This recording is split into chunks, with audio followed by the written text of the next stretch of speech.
Following your dreams is a lonely, solitary, scary, dangerous pursuit. You can't wait for somebody to think you can do it. And it's like because they don't think you can do nothing they can't do. Exactly, bingo. Right? You know what I mean? It's like it's a lonely, scary, dangerous pursuit, and you got to be willing to risk everything to become that seed of what you believe is in there. You got to be fearless. You got to be relentless. Everybody has dreams, and as much as you want to be able to listen a little bit, because somebody's going to give you a gem, but nobody knows but you. You can't get advice on what you should do with your life, right? Nobody knows what you are. Like even sometimes you don't really even know what you are. You got to take your shot. And it's like, as much as you want people to agree and you want the people around you to be supporting your dreams and all, it's not going to be like that all the time. You got to do it alone. And people will help you, and when you get the ball rolling, people will jump on. But if you don't believe, nobody else is going to believe. People come along because your belief is so insane, that your belief is so strong that makes people be like, yo, this crazy. Grow or die was the basic central premise that we were working with. That if you don't grow, you will perish. There's one relationship that you have to maintain, and that's the one with you, right? And it's like, if you're not loving you, if you're not taking care of you, everything and everybody is second to you taking care of you. First and foremost, when you are steady and calm in yourself, it makes it easier to manage the insanity that other people are going to bring to you. The core of how things are created in the universe is through collision. You know, so you got to be prepared to collide if you want to create something. Only sustainable mission throughout your whole existence is to improve lives. And as soon as I made the shift in my mind from trying to be big and trying to have money and trying to be popular to making sure that I improved lives every step of the way on this earth, then all of a sudden I started experiencing healing. You can't do that. No, you can't do it. Right. You know what I'm saying? So they just projecting, they're putting things that they don't believe that they can do on you. And you may possibly do it. Like my uncle, like he was telling me, like, my uncle said I never sell 1 million records. I sold 1 million records like 1 million times. You know, so he was, I'm his nephew. I don't think he meant any malice. He wanted the best for you, but he just was projecting his fears right. and things that, are you crazy? How are you going to do that? How? You know, I'm sure there's things I do now that he can't believe that I was able to accomplish. But he couldn't even see it at the time. So he was just projecting, putting his fears on me. So the whole thing is just, you know, and always believe you're great, even before anybody else believes it. You know, it's an extension of my family. It's like the things that I do. I tell my family all the time. I tell my grandmother, my mom, you know, they're proud. They're super proud and strong women, and they won't ask me for anything. And I say, man, you know, there are times where I don't want to get my picture taken, and I want to eat, and you know, paparazzi like take photos in your face and screaming at you and like taking pictures, and you can't take your kid to the park. And I'm like, those are the sort of things that give the reason why I'm okay with it, and why I can cope and live with these things without, you know, as much as a complaint. It's the things that it allows me to do, the spaces that it affords me, the rooms I'm allowed to go in as myself. It deals for the most part with success. It deals with people who you started your life off with and what success does to them. People look at you strange saying you changed, like you worked that hard to stay the same, like you're doing all this for a reason.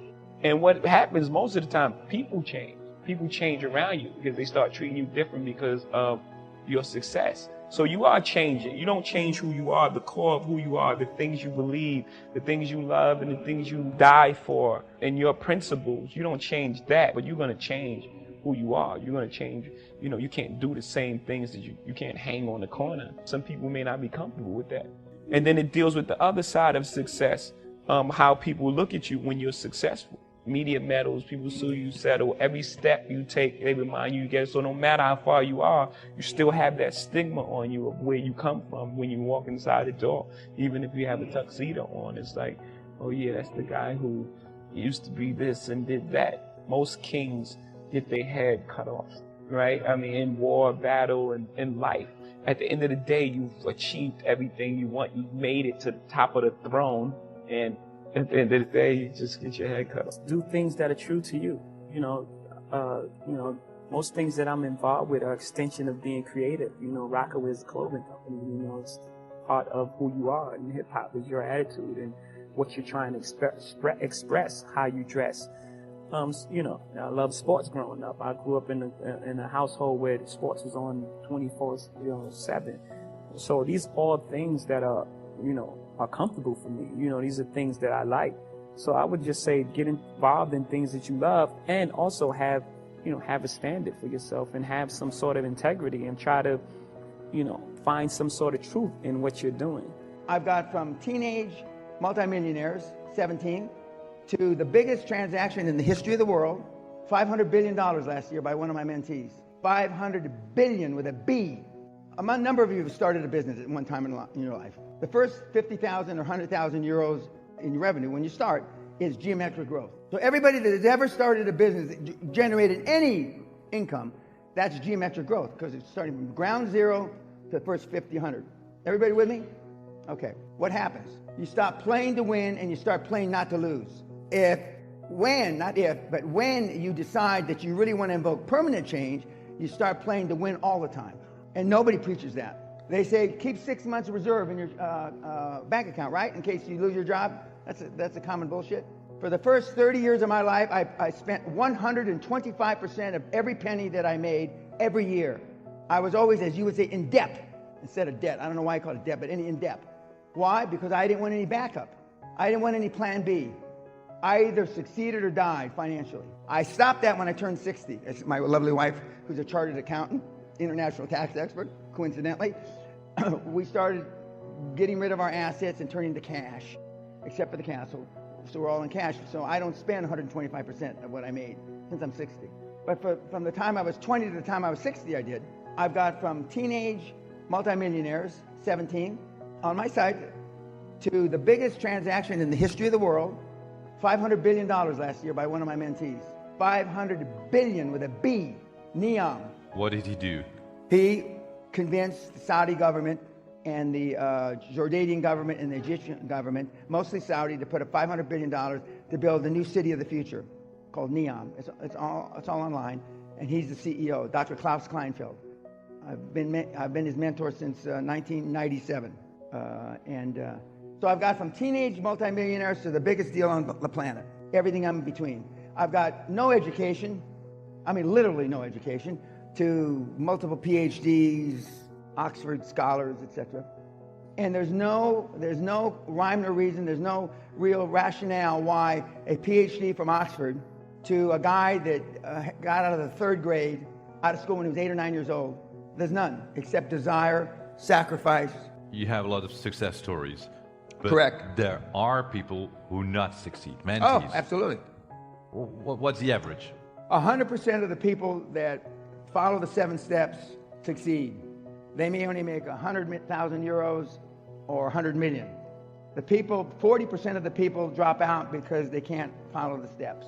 40%. So what do they do wrong? They do wrong. Common mistakes. Well, most of them, and you know a couple of the guys, I know. They go from the castle to the bank and they take the money, except they're robbing the bank without a mask and without a gun. That's how easy it is to get money today. It's the lowest interest rates in 5,000 years, the lowest interest rates. So they go to the banks and we show you how to get money from the bank in a legal way, just as you did, just as the other couple Dutch guys you and I both know. But then you don't do good things with it. I just had one of my superstars arrested 4 days ago for presumably taking $125 million in a bad way. That's a lot of money, $125 million. But we show you how to do it legally. Absolute, 100% if you follow the steps. But you can just kind of vary a little and not follow the steps, and you can, And you slide. Correct. All the way. Correct. But 125 million, I saw a few eyebrows. That's just one kid. He's 28 years old. $125 million. What were you doing at 28 years old? Other than having your Geneva covered thumb up your ass. What's their secret? Why can they do it? Because they want change. Not everybody that comes to seminars, Michael, wants change. It's like when I was growing up smoking dope and doing heroin, and well, maybe not you, in the 60s was what you did where I come from. That's it, because everybody else did it. So you did it. Well, now everybody, you know, it's like sitting in the hall and, oh, the sun is great. Can I have another cappuccino, please? Well, you come to seminars, you're filling up the day.